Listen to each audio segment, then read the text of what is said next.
Hi friends, welcome back to my new series think and grow rich. ನಾನಿವತ್ತು power of thoughts ಬಗ್ಗೆ ಮಾತಾಡ್ತಾ ಇದ್ದೀನಿ. Napoleon Hill ಹೇಳ್ತಾರೆ, thoughts are things. ಈ thoughts ಅಂದರೆ ನಮ್ಮ ಆಲೋಚನೆಗಳು. ನಮ್ಮ ಆಲೋಚನೆಗಳಿಗೆ ತುಂಬಾ ಪವರ್ಫುಲ್ ಆದ ಶಕ್ತಿ ಇರುತ್ತೆ. ನಮ್ಮ ಜೀವನದಲ್ಲಿ ನಡೆಯೋ ಪ್ರತಿಯೊಂದು ವಿಚಾರಗಳು ನಮ್ಮ ಥಾಟ್ಸ್ ಮೇಲೇ ಡಿಪೆಂಡ್ ಆಗಿರುತ್ತೆ. ಅಷ್ಟೇ ಅಲ್ಲ, ಪ್ರಪಂಚದಲ್ಲಿ ಇದುವರೆಗೂ ನಡೆದಿರೋ ಎಲ್ಲ inventions, every achievements and every success stories ಕೂಡ ಯಾರ್ದೋ ಒಬ್ಬರು ಮೈಂಡಲ್ಲಿ ಒಂದು ಚಿಕ್ಕ ಥಾಟ್ ಆಗಿನೇ ಸ್ಟಾರ್ಟ್ ಆಗಿರುತ್ತೆ. ಮತ್ತು ಯಾವಾಗ ಅದು ಬರ್ನಿಂಗ್ ಡಿಸೈರ್ ಆಗಿ ಕನ್ವರ್ಟ್ ಆಗುತ್ತೋ ಆವಾಗ ಎನಿಥಿಂಗ್ ಈಸ್ ಪಾಸಿಬಲ್ ಅಂತ ಇಲ್ಲೋರು ಹೇಳ್ತಾರೆ. ಇದಕ್ಕೆ ಎಕ್ಸಾಂಪಲ್ ಆಗಿ ಎಡ್ವಿನ್ ಸಿ ಬಾರ್ನ್ಸ್ ಅನ್ನೋ ಒಬ್ಬ ವ್ಯಕ್ತಿ. ಅವ್ರ ಹತ್ರ ದುಡ್ಡಿರಲ್ಲ ಮತ್ತು ಎಜುಕೇಷನ್ ಕೂಡ ಇರಲ್ಲ. ಆದರೆ ದ ಫೇಮಸ್ ಥಾಮಸ್ ಎಡಿಸನ್ ಅನ್ನೋ ಒಬ್ಬ ಇನ್ವೆಂಟರ್ ಜೊತೆಗೆ ಬಿಸ್ನೆಸ್ ಪಾರ್ಟ್ನರ್ ಆಗಬೇಕು ಅನ್ನೋ ಕನಸನ್ನು ಇಟ್ಕೊಂಡಿರ್ತಾರೆ. ಅವರ ಥಾಟ್ಸ್ ಎಷ್ಟು ಸ್ಟ್ರಾಂಗ್ ಇತ್ತು ಅಂದರೆ ಇಯರ್ಸ್ ಆಫ್ಟರ್ ಅವರು ಎಡಿಸನ್ ಅವರ ಜೊತೆಗೆ ಬಿಸ್ನೆಸ್ ಪಾರ್ಟ್ನರ್ ಆಗ್ತಾರೆ ಮತ್ತು ಅದರಿಂದ ಅವರ ಎಂಟೈರ್ ಲೈಫೇ ಚೇಂಜ್ ಆಗುತ್ತೆ.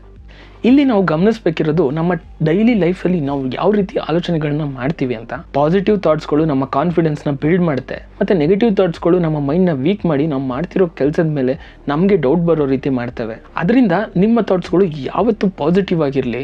ನಿಮ್ಮ ಬಗ್ಗೆ ನೀವು ತಮಾಷೆಗೂ ಕೆಟ್ಟದಾಗಿ ಮಾತಾಡ್ಕೋಬೇಡಿ. ಆಮೇಲೆ ನಿಮ್ಮನ್ನು ನೀವು ವೀಕ್ ಅನ್ನೋ ರೀತಿ ತೋರಿಸ್ಕೊಬೇಡಿ. ಬಹಳ ಜನ ಅವರ ಕನಸಿನ ಮೇಲೆ ತುಂಬ ಪ್ಯಾಷನೇಟ್ ಆಗಿ ವರ್ಕ್ ಮಾಡಿನೂ ಕೂಡ ಫೇಲ್ಯೂರ್ ಆಗ್ತಾರೆ.